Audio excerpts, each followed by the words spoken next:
Je ne lui ai jamais écrit de lettre d'amour. Pourtant, il m'a offert tellement de présents.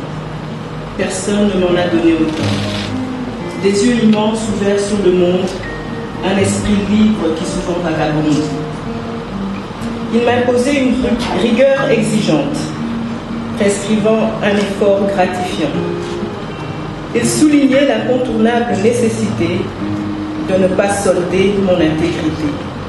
Il me faisait écouter inlassablement ces chansons à texte qu'il aimait tant, me demandant ensuite de lui conter l'histoire qui y était chantée, sensibilisant ainsi mes oreilles profanes au doux et fascinant arcane, poésie valsant sur une mélodie, duo en parfaite harmonie.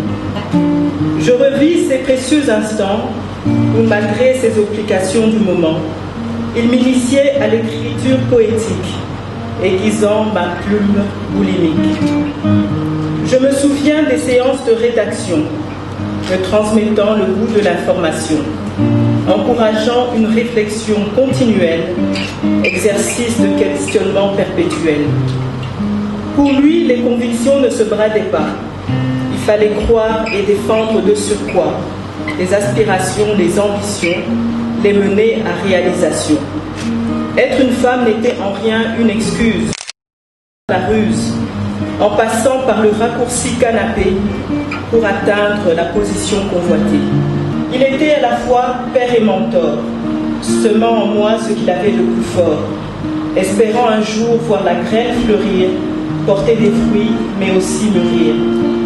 L'incontournable passage à témoin, le passé, le futur tissant des liens, ce sont de magnifiques tresses des âges, un écho dans la nuit en partage. Parfois, on ne sait comment aimer son père.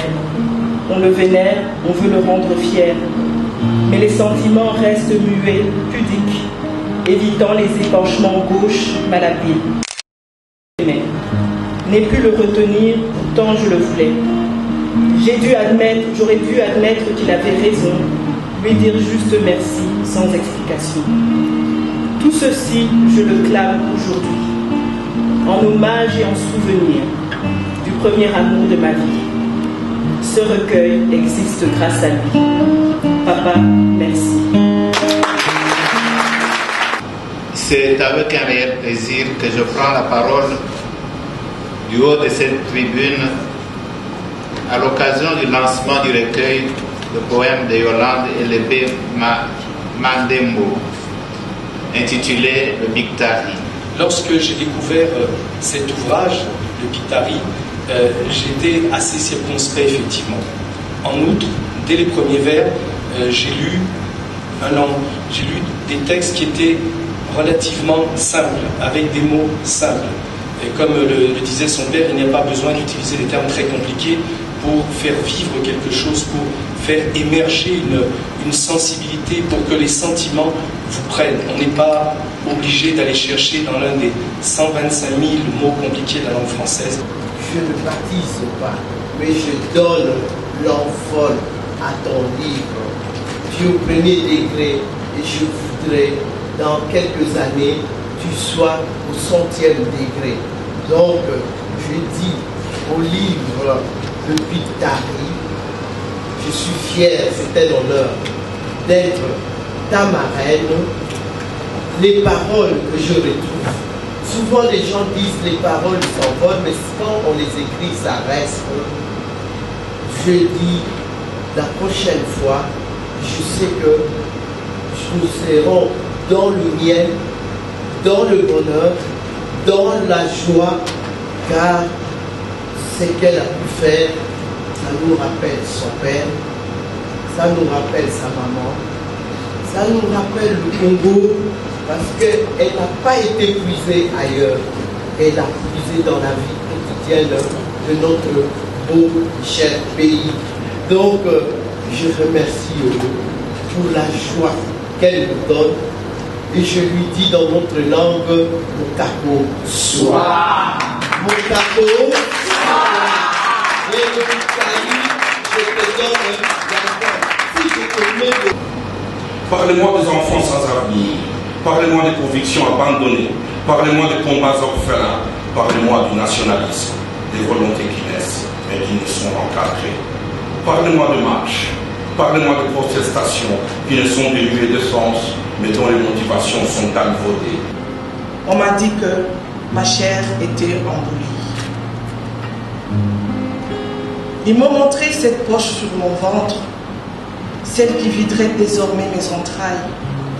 On m'a dit que j'allais m'en sortir, que le pire était derrière moi. On m'a dit que j'avais de la chance. Oui, ils ont dit de la chance. Des choses bien différentes.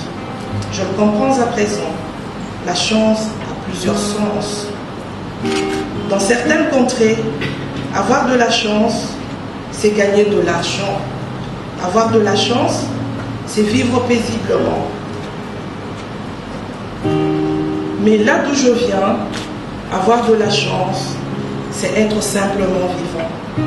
C'est pouvoir encore se réveiller une fois l'enfer passé. Belle, je le suis. Oh oui, mon visage est agréable.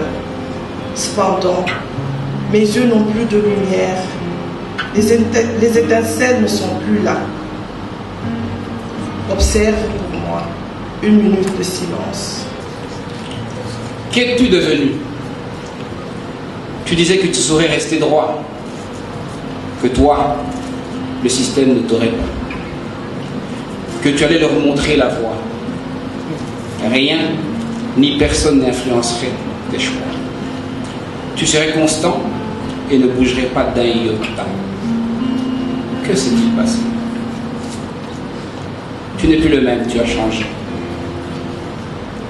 Tu justifies ce qu'avant tu condamnais. Qu'as-tu fait de toi? Homme conviction est devenu homme ambition. Homme engagé, transformé en homme affairé. Homme tolérant, s'est mué en homme violent. Homme dignité s'est changé en homme variété. Homme cohérent n'est plus qu'un inconstant. En réalité, tu n'as trahi personne. Si, une seule, toi. Pour moi, ne construis pas de caveau. Laisse mon corps nourrir la terre. Ne te plie pas en cercueil coûteux. Là où je vais, je ne saurai qu'en faire. Ne couvre pas mes crépus cheveux, ils seront ma parure éternelle. Mais parle de ma folle exubérance, elle pourrait servir à quelques damnés, et témoigne de mes combats comme d'une expérience. Porte-moi en terre, dans la simplicité. Ne fleuris pas ma tombe pour les apparences de ces polluantes couronnes plastifiées. Et pardonne-moi, si j'eusse péché contre toi, par un mot, une action blessante. Humaine imparfaite, je fus stupide parfois, laissant derrière moi incompréhension et souffrance. Mais s'il te plaît, oublie tout ça, méprise mes faiblesses, apprends de mon ignorance. Et pense à moi le temps d'une pause, en dégustant un peu de vin, écris des mots, juste quelques proses. Ils parfumeront mon chemin comme une allée ornée de roses, dont les senteurs s'envolent loin, et fais cela en séchant tes larmes, car en paix je reposerai.